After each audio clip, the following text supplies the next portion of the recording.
We're here with Christian Appel, who is the chief engineer for Nikola's fuel cell truck. Please tell us about this technology. Absolutely. Thanks for having us here. And what you see here is a fuel cell electric truck. It has a fuel cell power module in the front, and that essentially powers the whole truck. We also have batteries installed and a hydrogen tank system that holds 70 kilograms of hydrogen. Can you show us the technology? Absolutely. So this is the tandem axle. With the first rear axle is the powered axle. So it's a 6x2 powertrain configuration with the powered axle and the tag axle.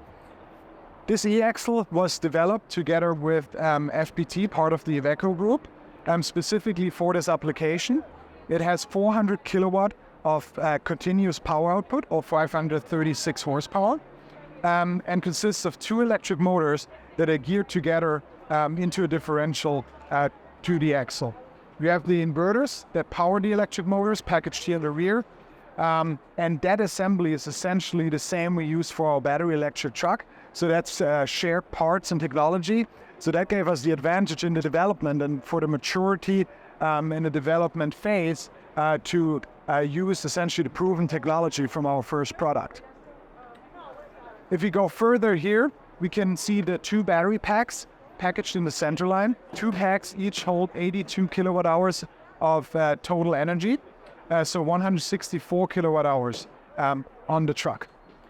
Then we have the 5 hydrogen tanks. You can see it if you look down here. You see one of the tanks, one of the vessels. Those are type 4 hydrogen tanks, meaning it's plastic liner with carbon fiber wrapped around it. And we store the hydrogen at 700 bar or 10,000 psi. Each of these tanks hold 14 kilograms, so 5 times makes 70 kilograms of total usable hydrogen. We have one tank on the right saddle location, one tank on the left saddle location, and then we have 3 tanks in the back of the cab, what we call the backpack assembly. They're all connected together in a common fuel system through a manifold that then supplies the fuel cell system as well as takes the intake from the fueling receptacle.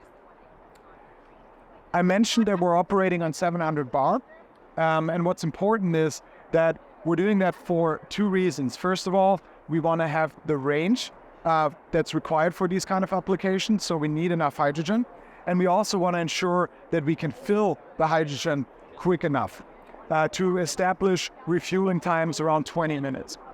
So what we've done is we've also worked with standardization groups to update fueling tables to what we call medium flow standard to establish the faster fueling, faster than what's typically done today. This is a working prototype? This is a working prototype. It was actually one of our last prototype builds. We built multiple phases of trucks. This is what we call one of the Gamma trucks, but we're in full production now in our facility in Coolidge, Arizona as well. So we have produced a number of trucks and we started deliveries to customers. How far can it go on one fueling? Yeah. As I mentioned, we have a 500-mile range. That range always depends on the specific application. It depends on the route, the driver, the speeds, and ultimately the payload as well. But 500 miles is what we see as a typical range. In some applications with lower payloads, lower speeds, we can see a little bit more than that. If we have routes that are going uphill, full payload, we can see a little bit less. But 500 miles is what we're seeing for this truck. And that's confirmed not only by our own testing, but by all of the demos that we ran, and some of them in California and in the port. How long will it be before people driving down the highway, say the 10 or the 5, are going to see one of these in commercial use on the road? Yeah. If you are in Arizona and you drive down the 10, you will see already these trucks driving up and down. A lot of that is part of our testing.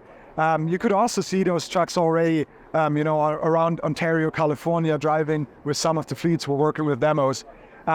But it is important that we now scale up, and we want everyone to see these trucks on all of the major highways. Steve had previously said, Gursky, our CEO, that we want to develop the hydrogen highway. So we want to develop core routes in California connecting SoCal and NoCal. We want to branch out. We want to obviously connect where we are in Arizona with California.